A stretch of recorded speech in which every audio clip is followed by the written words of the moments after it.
All right, I want to look at question 7D now, which is probably the most challenging question on this paper.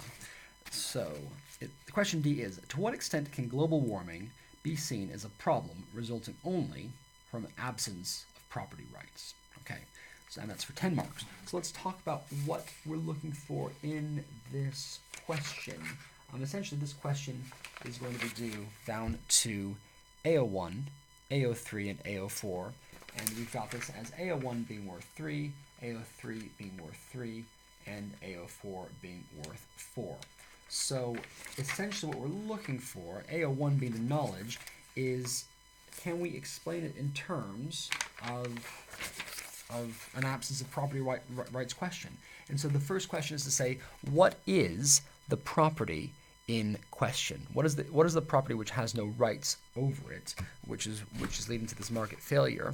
And to me, it's pretty clear that it's the atmosphere. We're talking about global warming. We're talking about the atmosphere and the environment in general, which is that that it's for everybody's use, but nobody actually owns it, and so therefore it could suffer from a lack of property rights. And when you think about lack of property rights, think about directly the tragedy of the commons. Because you can actually say, technically, this is a common good. It is a good which is non-excludable and non-diminishable.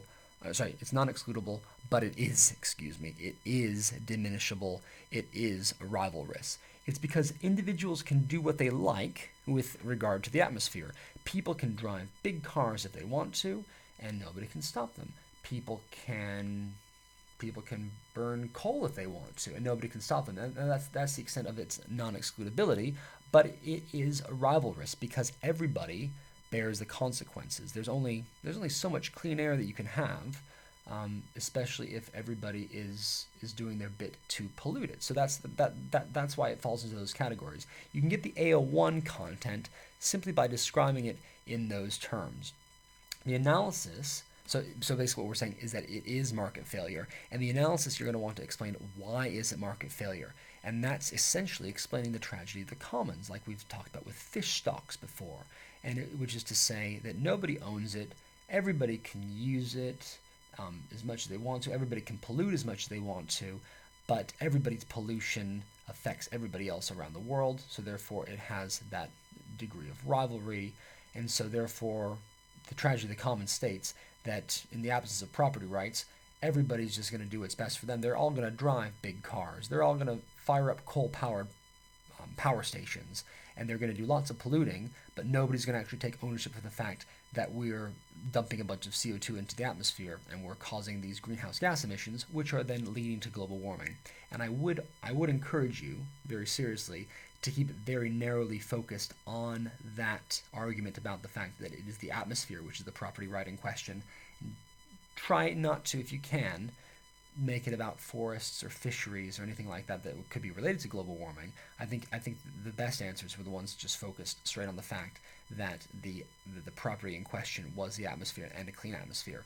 If you really want to go the whole hog for talking about why it's market failure, you can basically you can use this diagram here, the marginal social cost, marginal social benefit diagram, and essentially we are consuming too many greenhouse gas emitting products. We're consuming too many big cars. We're consuming too many coal powered electricity kilowatt hours because nobody's taking responsibility for this good which has a degree of diminishability. And so what that means is that we are operating here at Q1, which has a higher social cost and a higher social benefit, which is the definition of market failure. So I really like when answers have that kind of diagram in there to help explain the market failure aspect.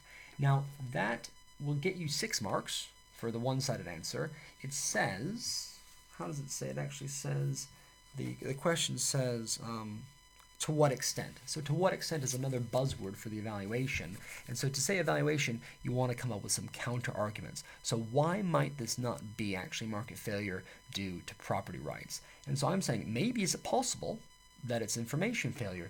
Do we know how bad our actions really are?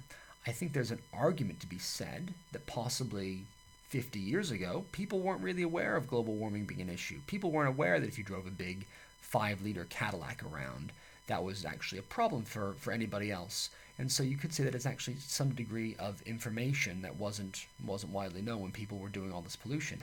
You could even say, depending on your political persuasion, depending on which American presidents you follow, that maybe global warming doesn't really exist, and it's difficult to know if it's actually scientifically true.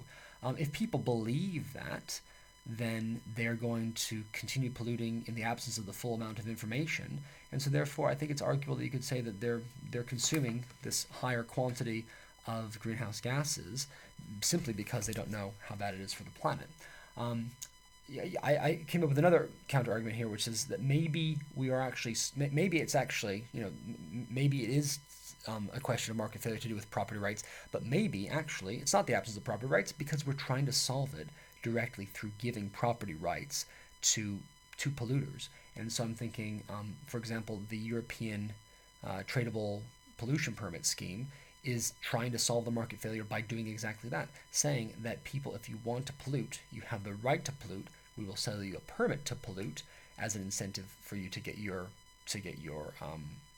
CO2 emission levels down.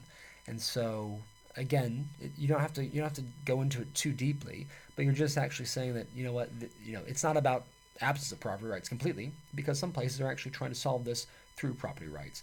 Just a couple of possible counter arguments that if you developed a little bit and then you formed into a conclusion, yes, I do believe largely it is an absence of property rights. No, it's actually to do with something else, or we're solving it through property rights.